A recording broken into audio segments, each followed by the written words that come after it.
Even before the pandemic, we possess the ability to avoid encounter with people, whether that's through technology or just choices we make or excuses we make. We possess the ability to avoid an encounter and still be connected in many ways. The pandemic created new levels of that for us, and still, we're not fully restored in all of those ways. But that's interesting as it relates to these two gospel stories, one sitting inside the other. And it relates particularly for our young people who were doing mission work this week with the theme of come after me. This woman in the middle, so you've got Jairus' daughter, and then you have the woman of hemorrhage, and she went after him. She didn't wait for an invitation.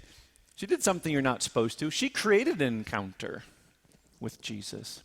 And that's the thing, right? Jesus models that for us. It would appear that what God wants for us is an encounter with Jesus that's warm, that's physical, that's memorable. And I think for many people, as you talk about church or why they go or why they don't go, it comes down to that basic question. Do they believe they're having an encounter with God? Because if they don't, then it's just a bunch of ritual, just becomes a bunch of rules, and people eventually check out of it. And so these stories and your witness of these past several days say something about your answers to those questions. And for me as well. Do we see it as an encounter? Because that's what we see in Jesus' story, is bringing in the encounter a healing presence. Even for the second story, or the first if you prefer, that it appeared all hope was lost. Oh, no, you missed it. You didn't get there in time. He says, well, do you have faith? Let's keep on this journey. And so as you think of all the projects and work that you did in these last several days, there's a part of us that when we talk about service like that the word charity gets brought up. And the word charity, capital C in church language, caritas in Latin, is talking about God's love. But charity in our parlance just means giving someone something, doesn't it? Right? Oh, that was charity. I mowed your lawn for you, or I gave you some candy or whatever. It was charity. And some people say, I don't accept charity. But if you actually stop to realize the word charity comes from the Latin caritas, which means love. I don't accept love. I don't want your love. This sounds stupid, doesn't it? I mean, you wouldn't say it that way. And sometimes in our prayers when charity comes up, I know people are thinking, oh yes, charity, giving. But it's really something quite different. That what you did this week wasn't transactional. It wasn't to say that you did some things for people and they're grateful for them. That is charity as it's connoted in our culture. But Father Greg Boyle says this so well. We don't go to the margins to change those people. We go there so that the folks in the margins can change us. At least that's always been my experience. Whatever I've done on a mission trip, and I'm leaving in a few hours to emergency fill in at a camp in Hartford, anytime I've ever done anything like that, people say, oh, thank you for that. And I was saying, I'm the biggest winner in this. How my heart gets changed and my experience of people in coming to remember not just my blessings and the goodness, but to go, I know God deeper as a result of that. But what's at the root of that for all of us, and I hope this was your experience this week, is you had to sacrifice first. That's just the way it always is. You have to give up something first. You had to give up your time. You had to give up other schedules.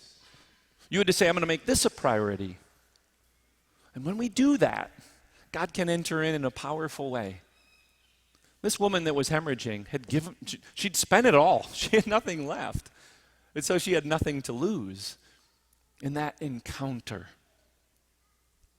And so as you think of the things you did in these last several days, as we all take a moment to think of the ways in which we encounter people, an encounter that can be healing, an encounter that doesn't just remind people of the love of God, but renews their experience of it. What a profound thing that we can do.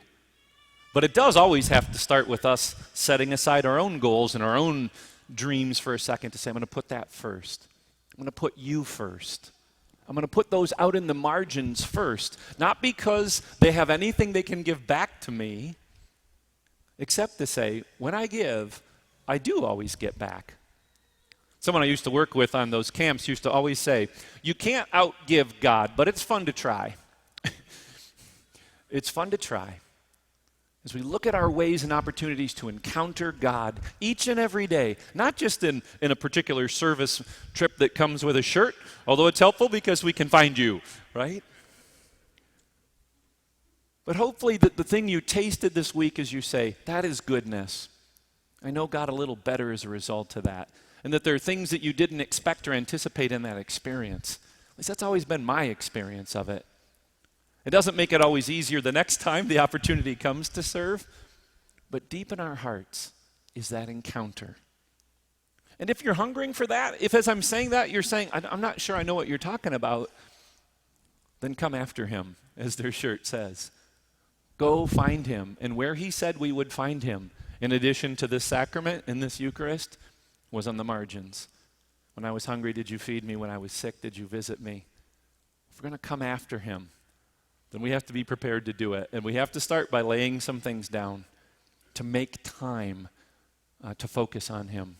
And so as we prepare ourselves for this Eucharist, to very intimately come to the presence of God, we'll come after him in just a few minutes so that when we all leave here, it's a little bit more in touch with that encounter of Christ. And hopefully it leads us to say, I need to share that with others. May God be praised.